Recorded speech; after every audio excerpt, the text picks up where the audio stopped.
Hello नमस्कार दोस्तों, मैं आज शुरू करने जा रहा हूँ एनसीईआरटी की ज्योग्राफी सीरीज में आज क्लास 6 का पहला चैप्टर, पहला बुक जिसका नाम है द अर्थ आवर हैबिटेट्स, पृथ्वी हमारा आवास। यह पहली भूगोल की यह पहली पुस्तक है जो क्लास 6 की है और मैं पीएससी 68वीं के उद्देश्य से जो अभी शुरुआत कर रहा हूँ उसके दृष्टिकोण से मैं जो अभी पढ़ना प्रारंभ किया हूँ, जिसका मूल उद्देश्य यहाँ पे यही होगा कि मैं एनसीईआरटी का हर एक चैप्टर आपके साथ साझा करता चलूँ जो पीपीएससी और यूपीएससी में काम आती है। दोस्तों, आप हमारे साथ रेगुलर डेली एनसीईआरटी के एक चैप्टर को डेली पढ़ेंगे। ज्योग्राफी सीरीज में यह हमारा पहला पुस्तक क्लास 6 से प्रारंभ हो रही है और हम लोग रेगुलर कोशिश करेंगे कि एक या उससे कहीं ज़्यादा टॉपिक्स को कवर करता चलूँ। तो दोस्तों, हमारा जो यह आज का जो सीरीज है, सीरीज में मैं आपके साथ जो पढ़ाई की जो बात करने जा रहा हूँ उसमें ये आपके सामने है अर्थ आवर हैबिटेट्स। ठीक है दोस्तों, अपने इस पहले टॉपिक्स में, पहले चैप्टर्स में पढ़ेंगे। आज विषय सूची जो हमारा है वह है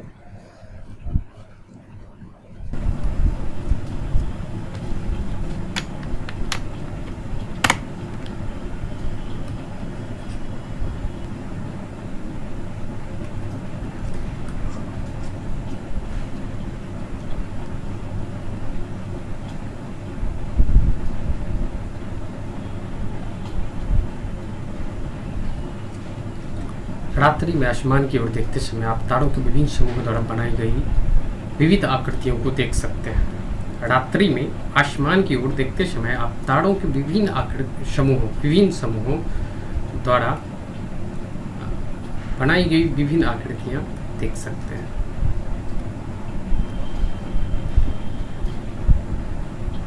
विविध आकृतियों देख सकते हैं, ये नक्षत्र मंडल कहलाते हैं। अर्सा मेजर या बिग बेयर इसी प्रकार के एक नक्षत्र मंडल है। बहुत ही आसानी से पहचाने में आने वाला नक्षत्र मंडल सप्त ऋषि यानी कि 7 ऋषि संत या 7 तारों का समूह है, जो कि नक्षत्र मंडल अर्सा मेजर का भाग है। अपने परिवार या पड़ोसी में किसी बड़े व्यक्ति से कहिए, वो आपको आसमान में और अधिक तारों और तथा नक्षत्र मंडल को दिखाएंगे। ठीक है,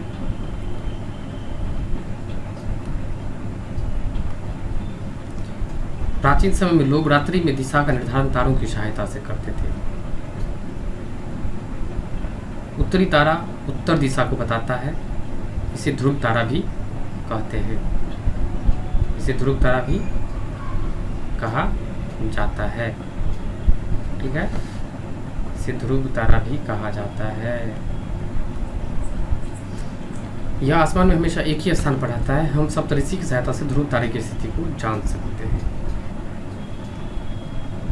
जैसा कि आप इस इमेज में देख सकते हैं कि आप कुछ खगोलीय पिंड में अपना प्रकाश एवं ऊष्मा नहीं होता है। अब कुछ खगोलीय पिंड ऐसा भी होता है जिसमें उसको अपना प्रकाश एवं ऊष्मा नहीं होता है। ठीक है, कुछ खगोलीय पिंडों में अपना प्रकाश एवं ऊष्मा नहीं होती है, वे तारों के प्रकाशों से प्रकाशित होते हैं। ऐसे पिंड ग्रह कहलाते हैं। खगोलीय पिंड में कुछ खगोलीय पिंड है जिसके पास अपना ऊष्मा एवं प्रकाश नहीं होता है, उसे ऐसे पिंड को हम ग्रह कहते हैं। ग्रह और ऐसे खगोलीय पिंड जिसमें अपना ऊष्मा एवं प्रकाश होता है उसे हम तारा कहते हैं, और जिसके पास ऊष्मा एवं प्रकाश नहीं होता है उसे हम ग्रह कहते हैं। ग्रह जिसे अंग्रेजी में प्लैनेट कहते हैं, ग्रीक भाषा में प्लेटन। अब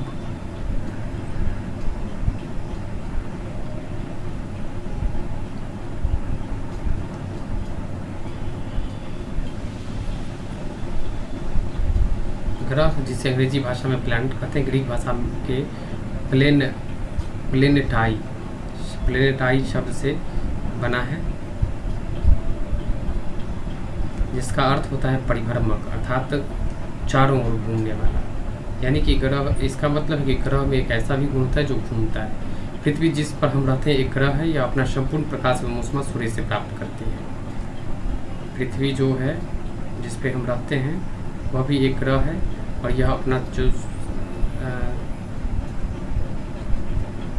संपूर्ण ऊष्मा एवं प्रकाश, संपूर्ण प्रकाश एवं ऊष्मा सूर्य से प्राप्त करती है, जो पृथ्वी के सबसे नज़दीक का तारा है। पृथ्वी को बहुत अधिक दूरी से जैसे चंद्रमा से देखने पर यह चंद्रमा की तरह चमकती हुई प्रतीत होती है। पृथ्वी को बहुत अधिक दूरी से देखने जैसे चंद्रमा से देखने पर यह चंद्रमा की तरह चमकती हुई प्रतीत होती है, यानी कि रिफ्लेक्शन की वजह से चमकता है। ठीक है, तो इस चीज़ को हम समझ गए।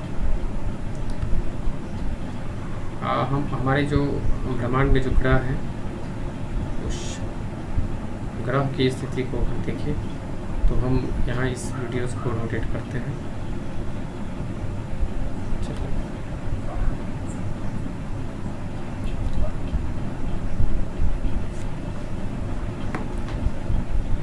हमारी सौरमंडल में जो स्थिति है यह है सूर्य, हमारा यह रहा सूर्य।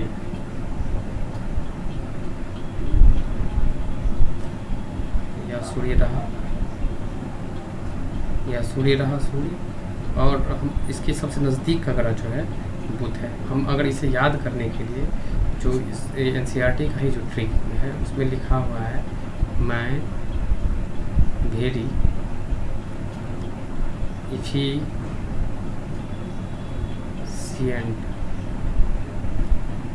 mother just served us nuts। M यहाँ से जो आपको मरकरी हो गया, जैसे बुध कहते हैं। ठीक है, V फॉर वीनस, जिसे शुक्र कहते हैं, ये रहा शुक्र। और इफिशियंट से ई लेकर के अर्थ, जो कि हमारे सौरमंडल का तीसरा ग्रह है अर्थ। चौथा ग्रह मंगल, Mars, mother, from mother Mars. और इस बीच में क्षुद्र ग्रह की पट्टियाँ हैं, ये है क्षुद्र ग्रह की पट्टियाँ। और उसके बाद जस जुपिटर, और सर्व सेचुरन, शनि, यूरेनस, अस, नट्स, नेपच्यून। तो ये ट्रिक है याद करने के लिए। इस चीज़ को हम लोग जूम करके भी याद कर सकते हैं। जैसे मेरे ख्याल से आगे इस चीज़ को देखें, सूर्य के चारों ओर एक परिक्रमण जो बुध है वो 88 दिन में लगाती है, अपने अक्ष पर घूर्णन 59 दिन में लगाती है। सूर्य के चारों ओर एक परिक्रमण 88 दिन में लगाती है और अपने अक्ष पर घूर्णन 59 दिनों में लगाती है। सूर्य के चारों ओर एक परिक्रमण 255 दिनों में लगाती है शुक्र, और हमारा जो पृथ्वी है वो 365, यानी कि दूरी बढ़ने पे इसका परिक्रमण काल बढ़ रहा है। ये चीज़ हम देख रहे हैं, यहाँ पे देख रहे हैं। मतलब जो सूर्य से जो दूरी घटती जा रही है, दूरी बढ़ती जा रही है, मतलब distance is directly proportional to परिक्रमण काल। ठीक है, परिक्रमण काल के डायरेक्टली समानुपाती है।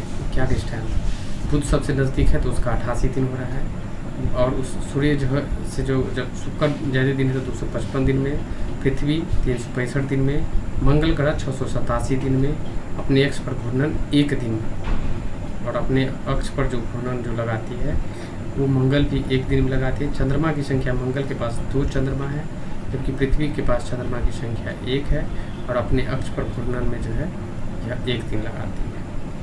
ठीक है, रिलेटिवली इस तरीके से बृहस्पति सूर्य के चारों ओर एक परिक्रमण 11 साल 11 महीने लगभग 12 साल।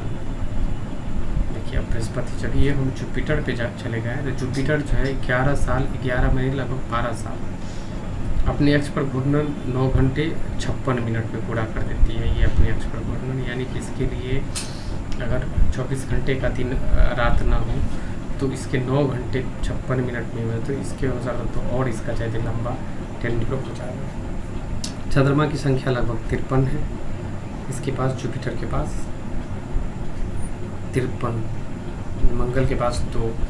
शनि सूर्य के चारों ओर एक परिक्रमण 29 साल 5 महीने, सूर्य के चारों ओर एक परिक्रमण 29 साल 5 महीने अपने अक्ष पर घूर्णन 10 घंटे 40 मिनट में लगाता है, और चंद्रमा की संख्या लगभग इसके पास 53 है। यूरेनस सूर्य के चारों ओर एक परिक्रमण 84 साल में यूरेनस 84 साल, यह 29 साल और यूरेनस 84 साल अपने अक्ष पर घूर्णन लगभग 17 घंटे 14 मिनट में अपने अक्ष पर घूर्णन। और इस चंद्रमा की संख्या लगभग इसके पास 27 है, इसके पास यूरेनस के पास। अब सूर्य के चारों ओर एक परिक्रमण काल 164 साल में कौन नेपच्यून लगाती है। 164 साल सबसे लंबा टाइम। अपने अक्ष पर घूर्णन 16 घंटे 7 मिनट, अपने अक्ष पर यह घूर्णन जो है 16 घंटे 7 मिनट। और चंद्रमा की संख्या इसके पास 13 है। ठीक है, चलिए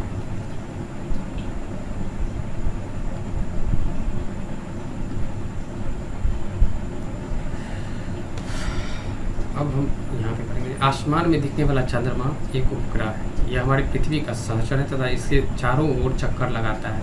हमारी पृथ्वी के समान 7 अन्य ग्रह हैं जो सूर्य से प्रकाश एवं ऊष्मा प्राप्त करते हैं। उसके समान शनि जो सूर्य से प्रकाश एवं ऊष्मा प्राप्त करते हैं, जिसको हमने अभी देखा। ठीक है, तो सौरमंडल सूर्य 8 ग्रह उपग्रह तथा कुछ अन्य खगोलीय पिंड जैसे क्षुद्र ग्रह एवं उल्का पिंड मिलकर सौरमंडल का निर्माण करते हैं। सौरमंडल किसे कहते हैं? अगर हमसे कोई पूछे तो क्या कहेंगे? सूर्य 8 ग्रह उपग्रह तथा कुछ अन्य खगोलीय पिंड जैसे क्षुद्र ग्रह मिल करके सौरमंडल का निर्माण करते हैं।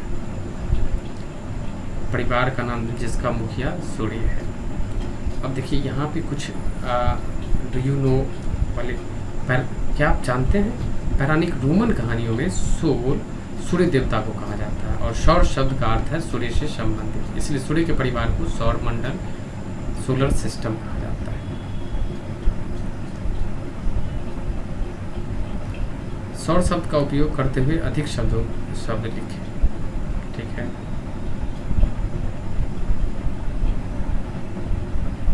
यहाँ पे आप लोगों के लिए होमवर्क हो गई।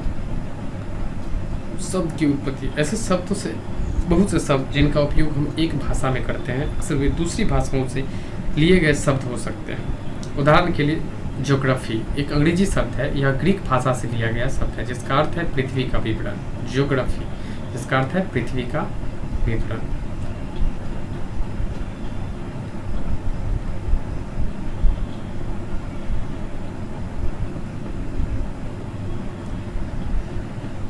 जिसका अर्थ है पृथ्वी का। ज्योग्राफी का अर्थ क्या है? यह ग्रीक भाषा से लिया गया शब्द जिसका अर्थ है पृथ्वी का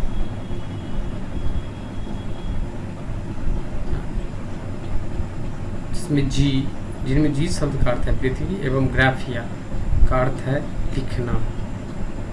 आइए पृथ्वी के संबंध में और अधिक जाने। जियोलॉजी मतलब पृथ्वी का अध्ययन। जियोमेट्री मतलब पृथ्वी का मापन। जियोइड पृथ्वी के आकार के अनुरूप जियोइड। ठीक है, अब सूर्य के बारे में। सूर्य सौरमंडल के केंद्र में स्थित है।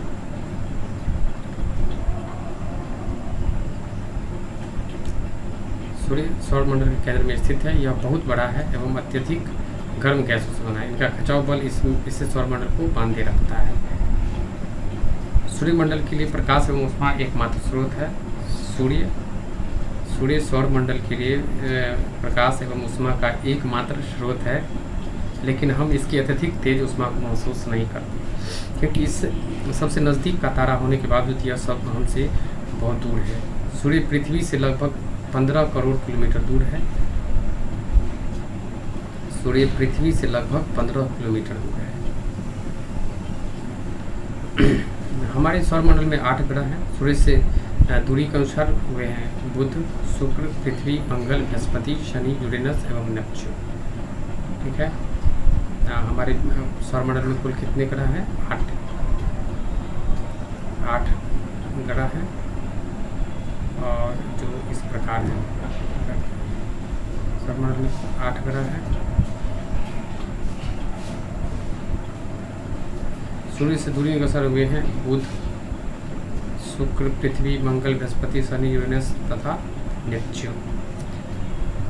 सूर्य से उनकी दूरी के अनुसार अंग्रेजी में ग्रहों के नाम याद रखने के लिए my very efficient mother just served us nuts.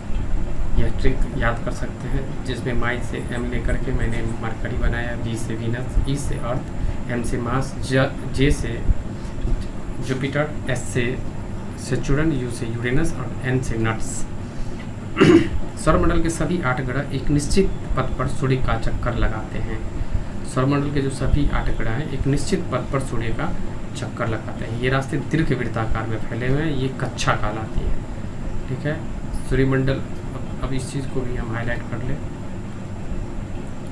सौरमंडल के जो सभी 8 ग्रह एक निश्चित पथ पर सूर्य का चक्कर लगाते हैं, ये रास्ते दीर्घवृत्ताकार में फैले हुए हैं, ये कक्षा कहलाते हैं। बुध सूर्य से सबसे नज़दीक है। अपनी कक्षा में सूर्य के चारों ओर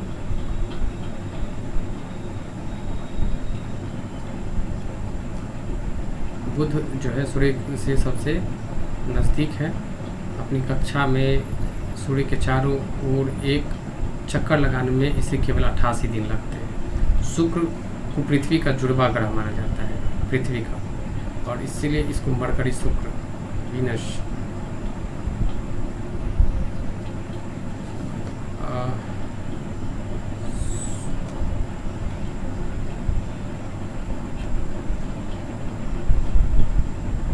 शुक्र पृथ्वी का जुड़वा ग्रह माना जाता है, क्योंकि इसका आकार एवं आकृति लगभग पृथ्वी के ही समान है। अभी तक प्लूटो भी एक ग्रह माना जाता था, परंतु अंतर्राष्ट्रीय खगोलीय संगठन ने अपनी बैठक अगस्त 2006 में यह निर्णय लिया कि कुछ समय पहले खोजे हुए अन्य खगोलीय पिंड ना तथा प्लूटो पौने ग्रह कहे जाते हैं, इसे ड्वार्फ प्लैनेट कहते हैं। ठीक है,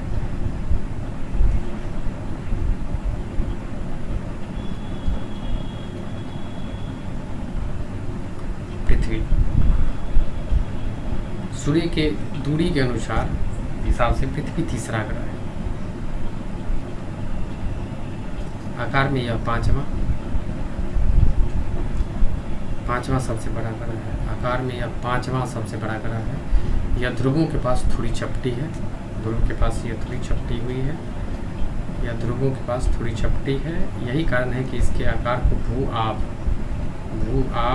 कहा जाता है। भू आब का अर्थ होता है पृथ्वी के समान आकार।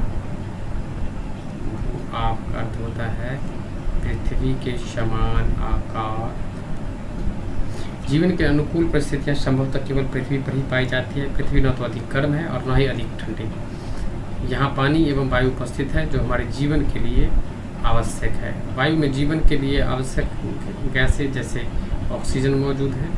इन्हीं कारणों से पृथ्वी सौरमंडल का सबसे अद्भुत ग्रह है। समझ रहे हैं? अंतरिक्ष से देखने पर पृथ्वी नीले रंग की दिखाई पड़ती है, क्योंकि इसकी 2/3 सतह, इसका कारण है नीले रंग की क्यों दिखाई देती है, क्योंकि 2/3 सतह पानी से ढकी हुई है। इसीलिए इसे नीला ग्रह भी कहा जाता है। यदि हमसे कोई सवाल पूछे कि पृथ्वी को नीला ग्रह क्यों कहा जाता है, क्योंकि इसकी 2/3 सतह पानी से ढकी हुई है, जिसके फलस्वरूप पृथ्वी नीले रंग की दिखाई देती है। इसीलिए इसे हम नीला ग्रह कहते हैं। ठीक है, और देखिए, क्या आप जानते हैं प्रकाश की गति लगभग 3 लाख किलोमीटर प्रति सेकेंड है। इस गति के बावजूद सूर्य के प्रकाश को पृथ्वी तक पहुंचने में लगभग 8 मिनट लगता है। 8 मिनट का समय लगता है। समझ रहे हैं? इतना किलोमीटर यानी कि कितनी दूरी हो सकती है, इसको कैलकुलेट कर सकते हैं।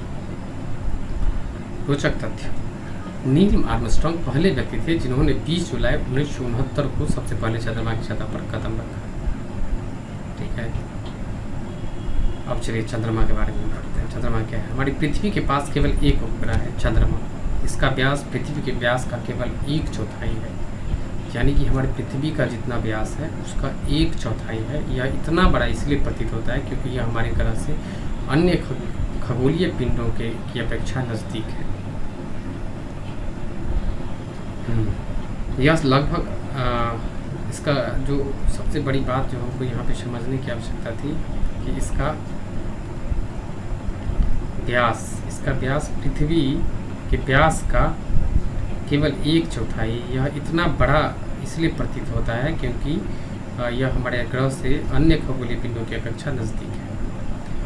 यह हमसे लगभग 3,84,400 किलोमीटर दूर है, यानी कि 3,84,400 किलोमीटर, यानी कि लगभग 1 से सवा सेकंड लगता होगा चंद्रमा से हमारे तक प्रकाश को पहुंचने में, है ना। अब आप पृथ्वी से सूर्य एवं चंद्रमा की दूरियों की तुलना कर सकते हैं। अब देखिए ये जो तस्वीर है, इसमें जो आप रॉकेट का प्रक्षेपण देखते हैं, रॉकेट का पृथ्वी पर गिरना देखते हैं, उपग्रह का कक्षा में प्रवेश, ये 3 तस्वीरें हैं, इसे देख रहे हैं। उपग्रह तो हम पढ़ लिए, उसके उपग्रह एक खगोलीय पिंड है जो ग्रहों के चारों ओर उसी प्रकार चक्कर लगाता है जिस प्रकार ग्रह सूर्य के चारों ओर चक्कर लगाता है, ठीक है। मानव निर्मित उपग्रह एक कृत्रिम पिंड है, यह वैज्ञानिकों के द्वारा बनाया गया जिसका उपयोग ब्रह्मांड के बारे में जानकारी प्राप्त करने एवं पृथ्वी पर संचार माध्यम के लिए किया जाता है। इसे रॉकेट के द्वारा अंतरिक्ष में भेजा जाता है एवं पृथ्वी की कक्षा में स्थापित कर दिया जाता है। अंतरिक्ष में उपस्थित कुछ भारतीय उपग्रह इनसेट, IRS, एडोसेट इत्यादि है, ठीक है। चलिए अब हम चंद्रमा पृथ्वी का एक चक्कर लगभग 27 दिन में पूरा करता है। चंद्रमा पृथ्वी का एक चक्कर लगभग 27 दिनों में पूरा करता है।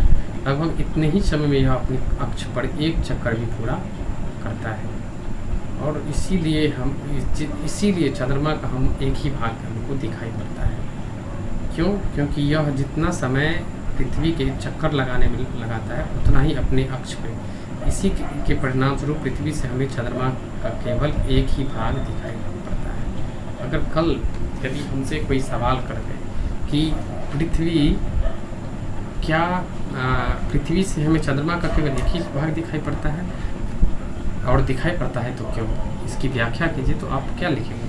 चंद्रमा जो कि हर एक उपग्रह अपनी ग्रहों के चारों ओर घूमने का काम करती है, इसीलिए उसे हम उपग्रह कहते हैं। उपग्रह उसी खगोलीय पिंड को हम उपग्रह कहते हैं जो किसी ग्रह के चारों ओर चक्कर लगाती है, जिसके पास अपना कोई ना उष्मा और ना ही प्रकाश होता है। चूँकि चंद्रमा पृथ्वी का एकमात्र उपग्रह है, वह पृथ्वी के चारों ओर परिभ्रमण करती है, यानी कि चक्कर लगाती है। उसी चक्कर लगाने के दरमियान जो चंद्रमा भी अपने अक्ष पे घूमती है, लेकिन आश्चर्य की बातें और जो एक रोचक बात ये है कि चंद्रमा जितना समय पृथ्वी के चारों ओर चक्कर लगाने में लगाती है उतना ही अपने अक्ष पे वह घूर्णन करने में भी लगाती है। समझ रहे हैं बात? इसीलिए हमें चंद्रमा का एक ही भाग दिखाई पड़ता है, ठीक है। चंद्रमा की परिस्थिति जीवन के लिए अनुकूल नहीं है। इनकी सतह पर पर्वत, मैदान एवं गड्ढे हैं जो चंद्रमा की सतह पर छाया बनाते हैं। पूर्णिमा के दिन चंद्रमा पर इनकी छाया को देखा जा सकता है। चलिए ठीक है, अब हम पढ़ेंगे क्षुद्र ग्रह के बारे में। क्षुद्र ग्रह क्या होता है? तारों, ग्रहों एवं उपग्रहों के अतिरिक्त, यहाँ पे तारों, ग्रहों एवं उपग्रहों के अतिरिक्त असंख्य छोटे पिंड भी सूर्य के चारों ओर चक्कर लगाते हैं। इन पिंडों को क्षुद्र ग्रह कहते हैं। ये मंगल एवं बृहस्पति के कक्षाओं के बीच पाए जाते हैं। अच्छा, जिसे क्षुद्र पट्टी हम बोले थे, तो जो छोटे छोटे जो उल्का पिंड हैं वो भी सूर्य के चारों ओर चक्कर लगाते हैं। इन पिंडों को क्षुद्र ग्रह कहते हैं। ये मंगल एवं बृहस्पति की कक्षाओं के बीच पाई जाती है। वैज्ञानिकों के अनुसार क्षुद्र ग्रह के ही भाग होते हैं जो कि बहुत वर्ष पहले विस्फोट के बाद ग्रहों से टूटकर अलग हो गए, ठीक है। अब चलिए क्षुद्र ग्रह के बाद अब हम उल्का पिंड के बारे में। सूर्य के चारों ओर चक्कर लगाने वाले पत्थरों के छोटे छोटे टुकड़ों को उल्का पिंड कहते हैं।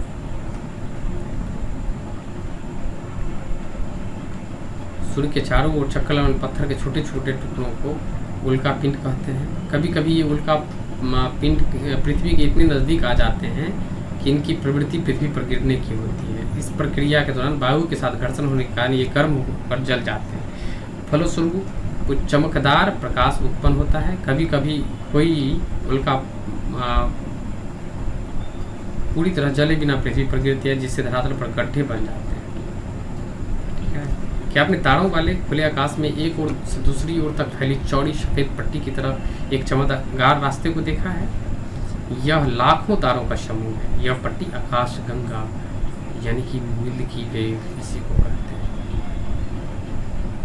ठीक है। अब मिल्की वे आकाश गंगा किसे कहते हैं? जब आसमान की ओर जब हम देखते हैं तो खुले आकाश में एक से ओर से दूसरी ओर तक फैली चौड़ी सफ़ेद पट्टी की तरह एक चमत्कार रास्ते को देखा है। यह लाखों तारों का समूह है। यह पट्टी आकाश गंगा यानी कि मिल्की वे कहलाती है। हमारा सौरमंडल इस आकाश गंगा का एक भाग है। ठीक है। प्राचीन भारत में इसकी कल्पना आकाश में प्रकाश की एक बहती नदी से की गई थी। इस प्रकार इसका नाम आकाश गंगा पड़ा था। अच्छा, आकाश की बहती नदी के कारण इसलिए आकाश गंगा पड़ा। आकाश गंगा करोड़ों तारों और बादलों तक गैसों की एक प्रणाली है। इस प्रकार की लाखों आकाश गंगाएं मिलकर ब्रह्मांड का निर्माण करती हैं। ब्रह्मांड की विशालता की कल्पना करना अत्यधिक कठिन है। वैज्ञानिक अभी भी इसके बारे में अधिक से अधिक जानकारी अगर करने में जुटे हैं। इसके आकार के संबंध में कोई जानकारी नहीं है, लेकिन फिर भी हम जानते हैं कि हम सभी इसी ब्रह्मांड का हिस्सा है। चलिए, क्या आप ब्रह्मांड के साथ अपना संबंध बता सकते हैं? आप पृथ्वी पर हैं तथा पृथ्वी सौरमंडल का एक भाग है। आपको यदि हमारा यह प्रयास अच्छा लगा तो आप हमारे वीडियोज़ को लाइक कीजिए और हमारे इस चैनल को सब्सक्राइब कीजिए। तो हमारा आज का सवाल यह रहा और आप इसका उत्तर नीचे कमेंट बॉक्स में लिख सकते हैं।